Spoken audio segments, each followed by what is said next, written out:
Hi, welcome to Demo Garage. I'm Steven, and in today's episode, this is going to be episode number 5 of replacing the wiring harness in my 1973 TVR 2500M. And as I'm shooting this opening statement near the end of the video, I can promise you some excitement. I do get the car started today. So come along with me and I'll show you how that went. Okay, version 3 of this light switch illumination. So here was version 2 that was fully functional, but was never really super pleased with my construction technique. I left the paper on as a way to focus the illumination from the 2 light bulbs inward, and then I had covered everything in tape, you know, again pointing the illumination inward. It worked, but it was bulky. I didn't really care for it. But mostly the reason I decided to remake it was because I did not like the choice I made in where those terminals were, and they were just glued in, and of course with the papers comes off super easy. So I've got a new design, version 3.0, and the plan is I've extended this corner that allowed for the mechanical attachment of those. It uses plastic screws, so I'm not too worried about that. And then, yeah, so I've eliminated this mounting point. Remember, this is still going to have a metal plate that's going to be on it, and there will be a screw that comes down, you know, just in this location. But it was a tight fit for everything, and so I think this is going to work out pretty good. I've got it sanded here, and the wiring I've chosen just kind of wound up some wires here, soldered them on. Everything looks a lot better. And then I'm planning on using this electrical tape sprayed on to cover both surfaces again, shoving light this direction, but also sealing the wiring in this. I'll tape these terminals off, so reinstallation of the wiring looks pretty good. So anyway, here's a quick clip, old, new, and I think this looks a lot more professional. Version 3.0. Bring it back. Well, it's getting late and it's getting cold for California standard. I've got these 2 pieces ready for the electrical spray tape I'm going to try with them. I have sanded the edges. I'm hoping to encapsulate the wiring on this. I have modified this piece, but not completely redone it.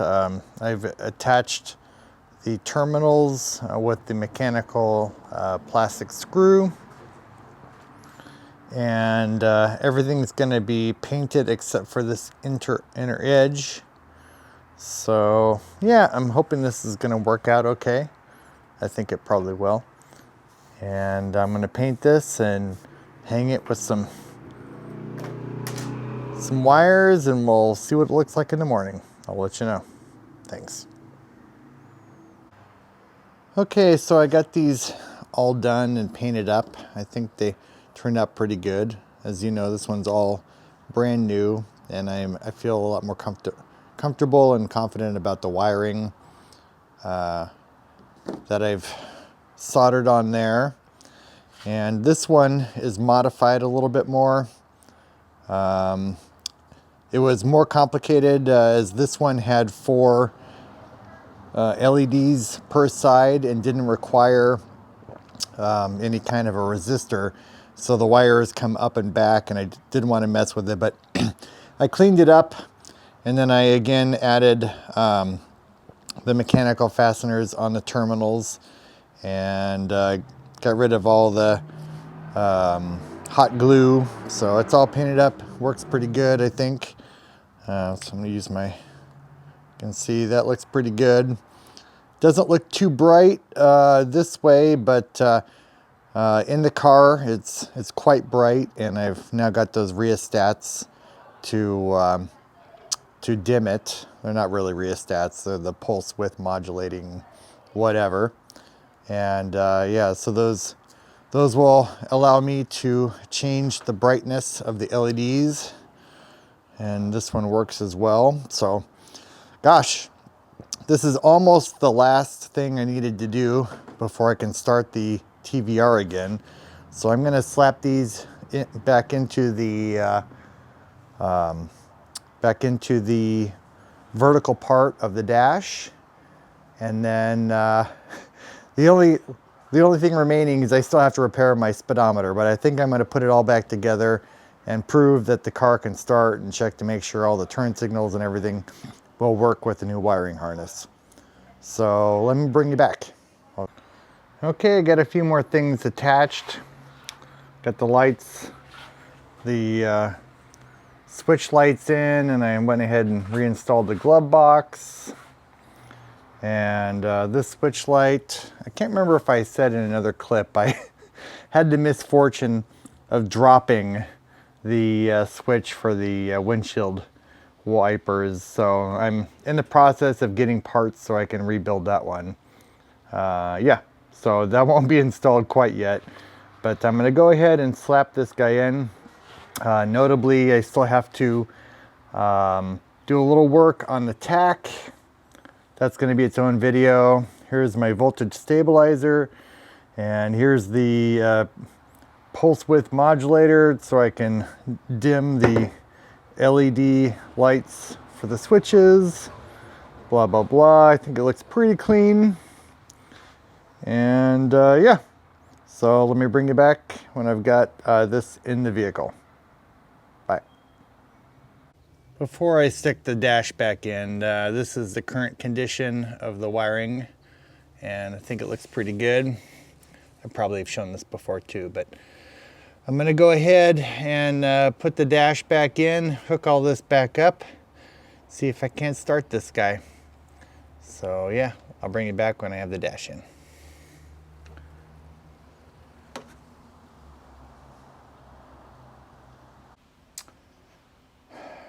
I think the time has finally come. This car has been out of service since, I don't know, late October with an electrical issue, and I've been working on installing the new wiring harness from Advanced. Been a lot of heartache, a lot of trouble, a lot of work.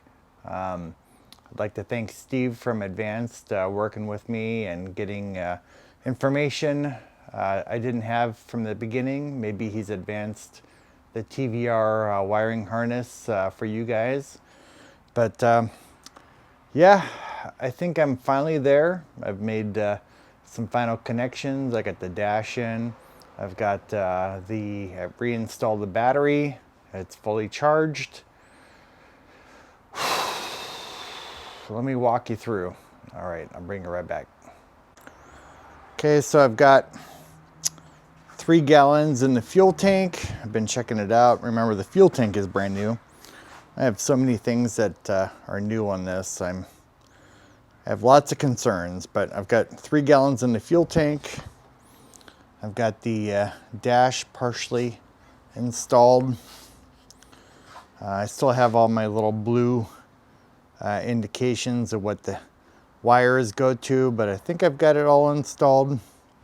One of the big alterations I made was the central mounted key location for ignition.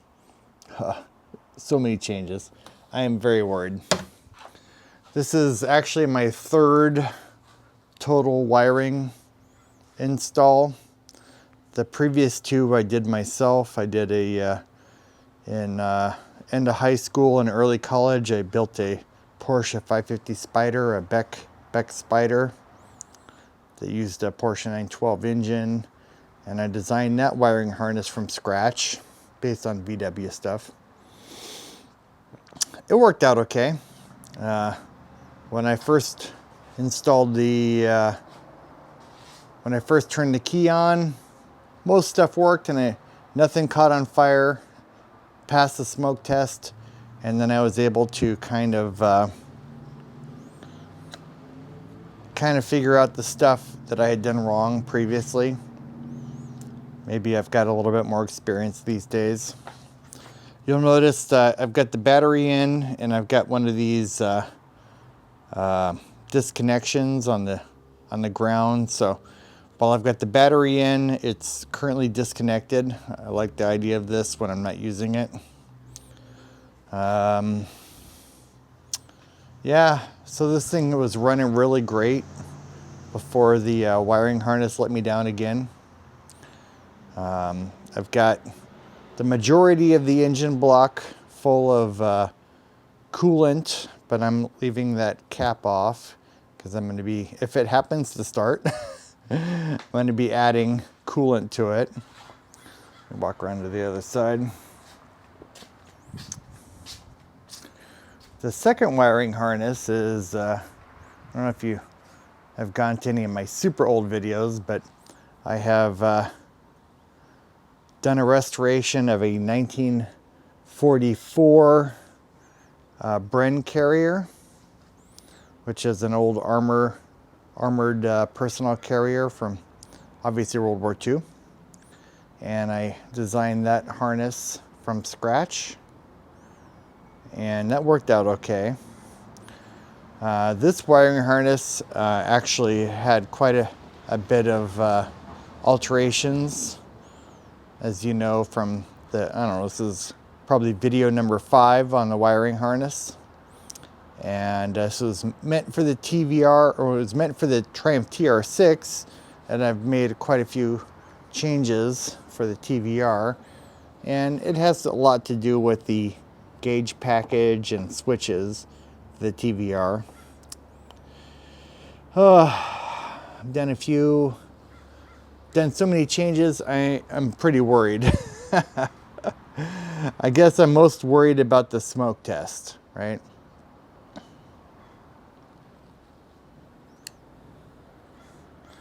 This is pretty amazing having this additional access to the dash, having that horizontal portion out for recovering. Anyway, I don't think I'm gonna set you up on a tripod. Oof. I'm not really sure what to do here. I guess maybe I will hold the camera for the first key insertion. That makes me super nervous. I don't know if any of you have had this moment, but all right, I'm committed. I'm gonna get in, I'm gonna turn the key to the on position and see. I'll have the fire extinguishers available, and I will be checking for the smoke test. So give me a minute and I'll bring you back for that. Okay, so I thought this clip would be from inside, but I realized the first aspect of the smoke test, and I've got some fire extinguishers handy. The first aspect of the smoke test is actually going to be me screwing this in and putting in the ground aspect. So maybe the best thing I can hope for right now is to screw this in and nothing to happen. Whew. Okay, so I'm going to screw this in. Cross your fingers, nothing happens. Okay, screwing it in. Okay, that scared me a little bit. The electric fan has turned on.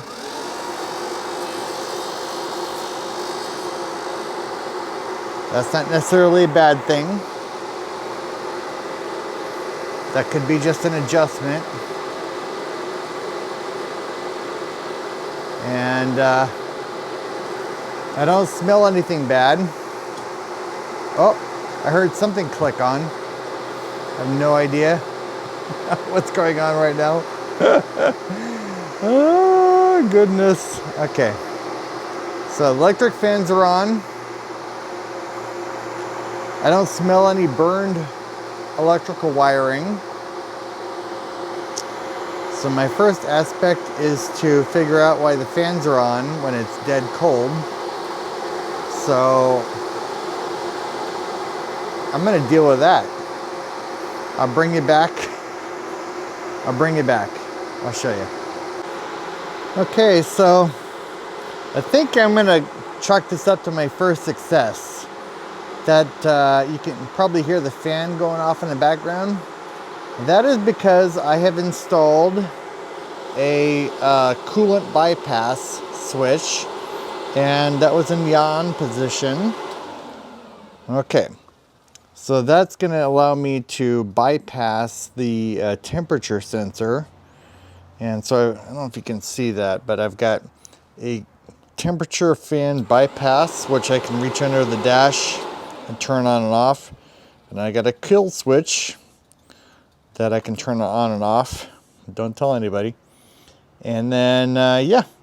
And then I don't know if you can see that too, but I've got this other bracket that's going to bolt in here when I get around to reinstalling the column. And this is the odometer reset. So that's pretty awesome. That's going to be available, and it's going to mount right here on this bracket that has the column. All right. Whew. Okay, so I was a little worried about why that fan was on, but I figured that out pretty quick. Oh, so nervous. So nervous. But per design, per my wiring, the fan coming on was exactly what should have happened. I just didn't expect the switch to be on. So I think I've got the negative on the battery connected, and it's been on for a little while, and I don't smell any electrical smoke or any wiring issues. So the next step is for me to get inside and turn the key to the on position. Woo, so nervous. So nervous right now. All right, let me get inside and do it. All right, I'll bring you back. All right, so I'm inside. And I've now got the central mounted key slot rather than down by my ankles. Okay. I'm not screwing around. This is the first time I'm putting a key in. So we're gonna see what happens here. Cross your fingers for me.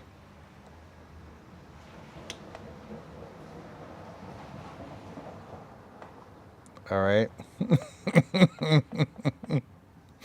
I'm not really sure what to, not sure what I should have expected, but I've got the key in the on position. I guess I figured I would have put some switch in the wrong position. All right, so what should I do?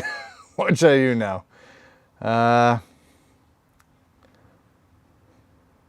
Maybe I should turn on the headlights and see what happens. I don't smell anything. Nothing appeared to have caught on fire. I've only got 3 gallons of gas, so I guess I wasn't expecting to see any movement in the gauge. Let me try turning on the lights, see what happens. Oh, I don't know if you can see that, but I think I saw the high beam indicator light come on. High beam? off. High beam, I should probably do this in the darkness, but I actually think that worked. So I've got, the headlights should be on. So let me walk around and see what happened. This is how this video is gonna go. And I don't see any headlights. Okay. Oh, hold on a second. Okay. The first switch should have been panel lights, but maybe they weren't turned on. So let me turn panel lights on. Oh, okay. It's hard to tell in the daylight. Okay, I'm gonna turn the headlights on. Oh, there we go. Okay, is that what's supposed to happen?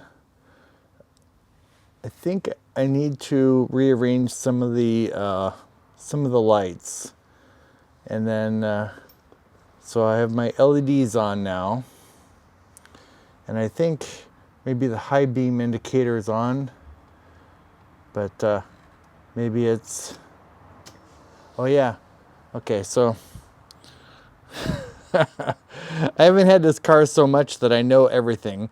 So this is high beam, low beam indicator, and I don't know if you can tell the difference there, but that appears to be working. So this should be a low beam. Let's see what happened. I'm afraid this is how this video is gonna go. Okay. So it is showing I've got I've got headlights. Hey, I've got headlights. How about that?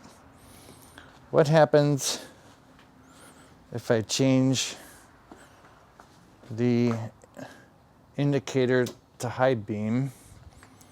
Yeah, okay. Oh, all right. Whew. Another aspect of my wiring harness has been proven. Okay, so right now I feel like these are supposed to be on, and they do not seem like they are on. Well, what else works and what else doesn't work? I'm going to turn this to the low beam indication. What about turn signals? Okay, let's see if I have any smoke.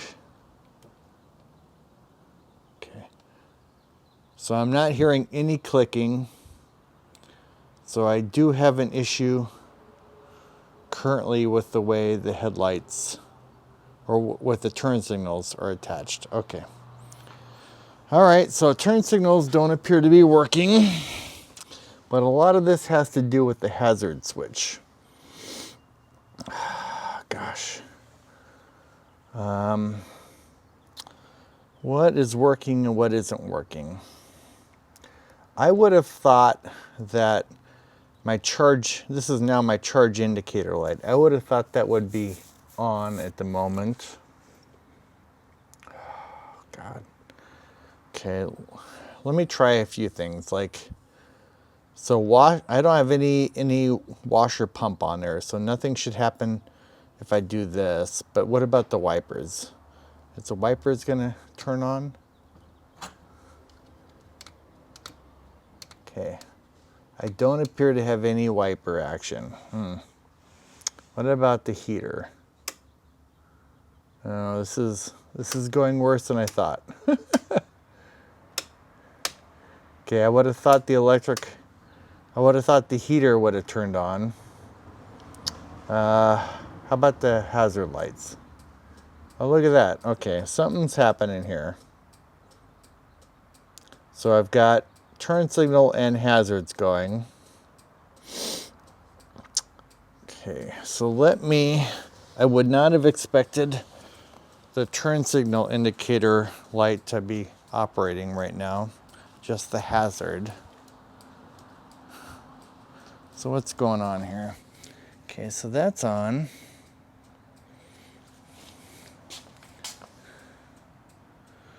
All right,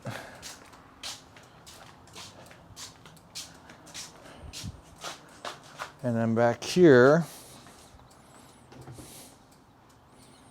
I have that on.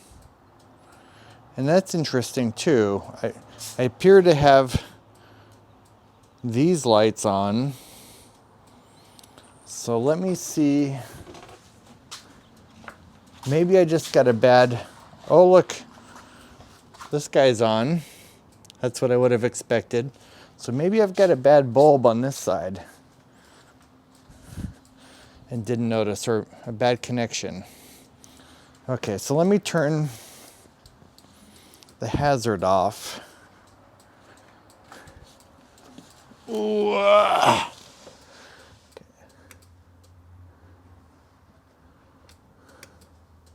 Hazard's off. Turn signal doesn't appear to do anything at the moment. So this is very similar to my past experience with wiring harnesses, where nothing is immediately caught on fire, which is good. But things aren't working as expected. Oh, you know what? I feel like my my wiring should be working right now with my lights. Okay, so that's something. My courtesy light.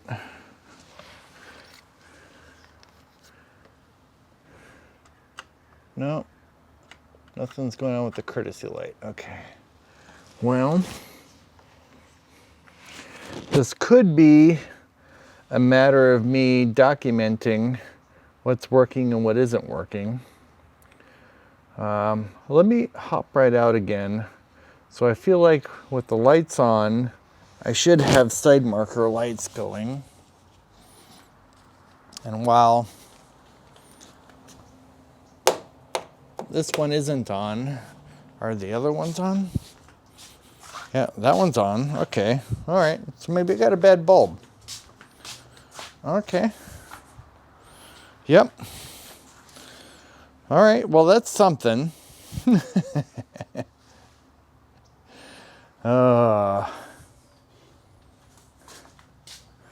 So what's next? Should I try and start it? Let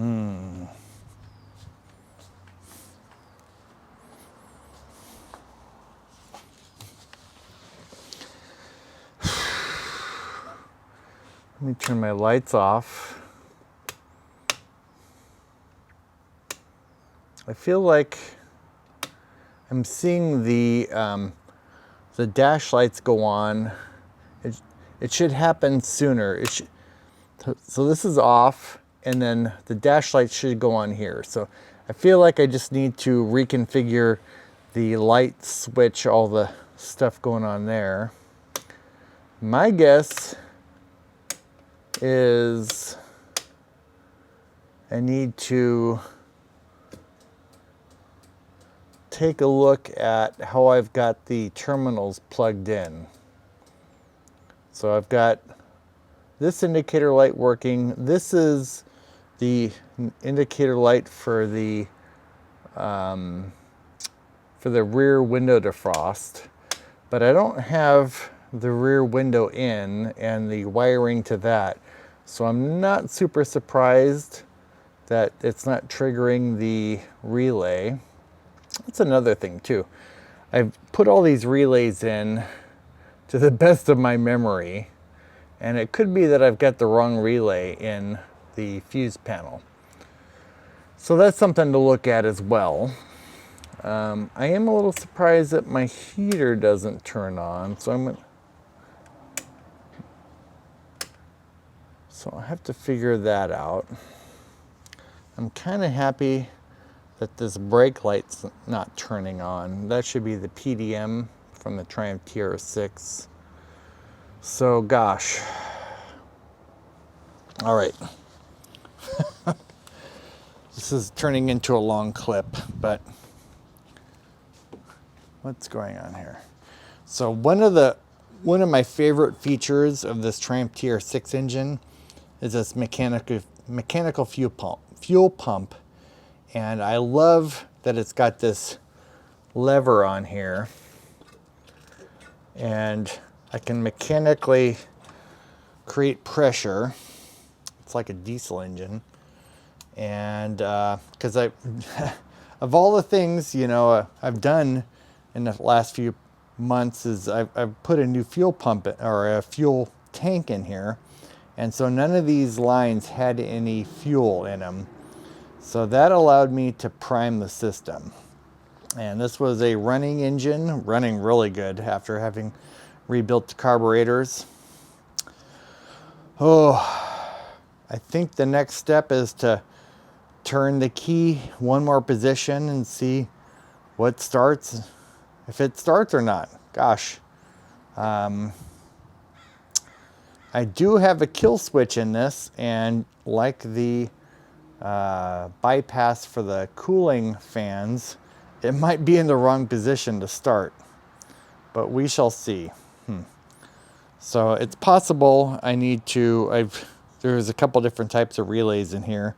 I put them back in after giving them some thought, and it could be I've got a wrong one in a wrong place, but that's part of the diagnostic to see, to get all this stuff working. Oof, okay.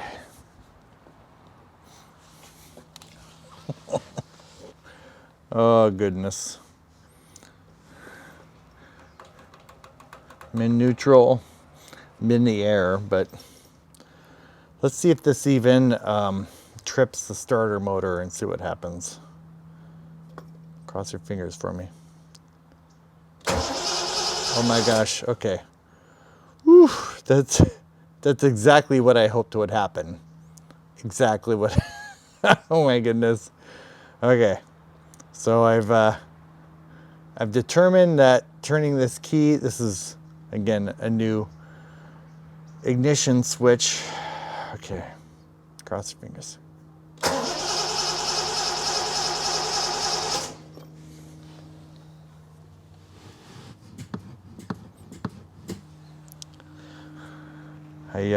I don't have the choke installed yet, so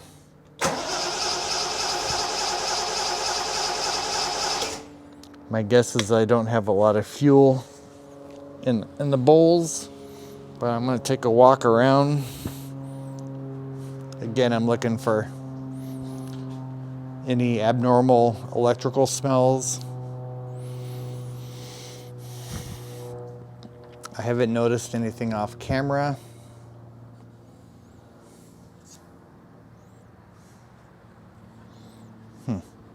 I probably should have been paying attention to oil pressure. Did the oil pressure gauge kick up into something?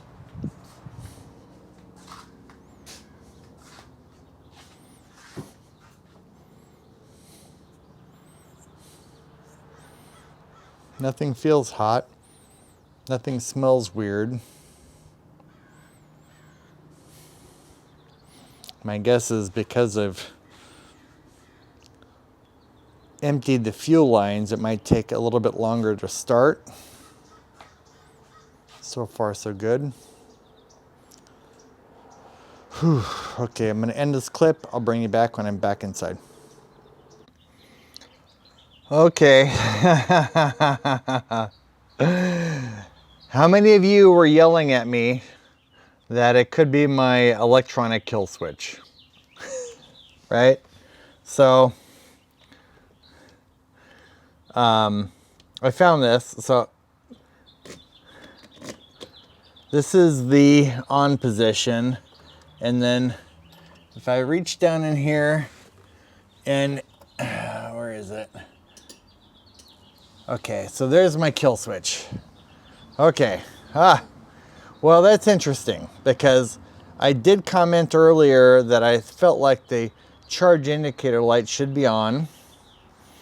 And my courtesy light is on. And back here as well. Let's see, courtesy light, boom. Okay, because I've got the door open. What happens? Okay, well, I don't know why.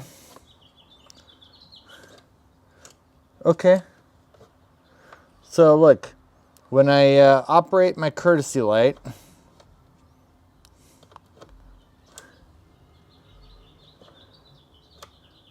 boom, there's the new courtesy light down there. I don't know if you can see that. Yep, boom, okay. So, got a few more things working. Door, so simulate door close, door open, door close, door open, okay.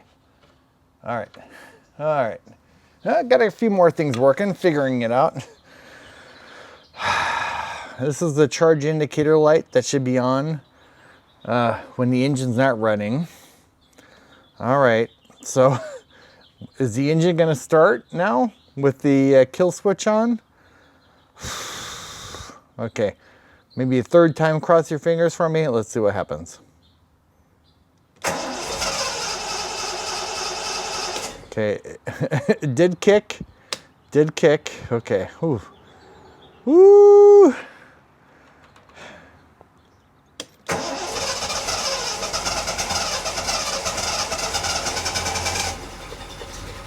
Oh my God.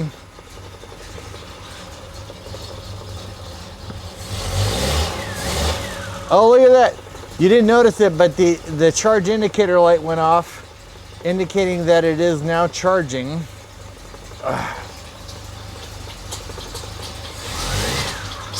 Oh, I'm hearing something. I'm gonna shut it down and see what's going on. What was that noise? Sounded squishy. Am I losing, oh yeah, I got a lot of oil coming out. Okay, I'll bring you back. Bye. Well, that went pretty awesome. I was really nervous there for a while. I'm happy to say that the vehicle passed all the smoke tests I subjected it to. And I would say we're probably 80–90% there with the wiring harness. There's a couple of things that aren't working and I'll have to investigate that. So I'm afraid you're gonna get stuck with me for one more step, one more episode in the wiring harness replacement. Things like the horn don't appear to be working. I gotta flip some terminals around on maybe the light switch. Gotta verify that the brake lights work, a couple things like that. It was going really well until the aftermarket oil spin-on oil filter conversion pooped out a seal, so that was a bummer. Quite a mess to clean up. I've got some new seals coming, so hopefully it was something I did wrong. And I'll put this back together, and in the next episode, will probably be the last one on the wiring episode, replacement of the wiring harness. And yeah, I hope you enjoyed this episode, and I hope you learned something. I know I did. And thanks for coming along. Thanks for watching Demo Garage.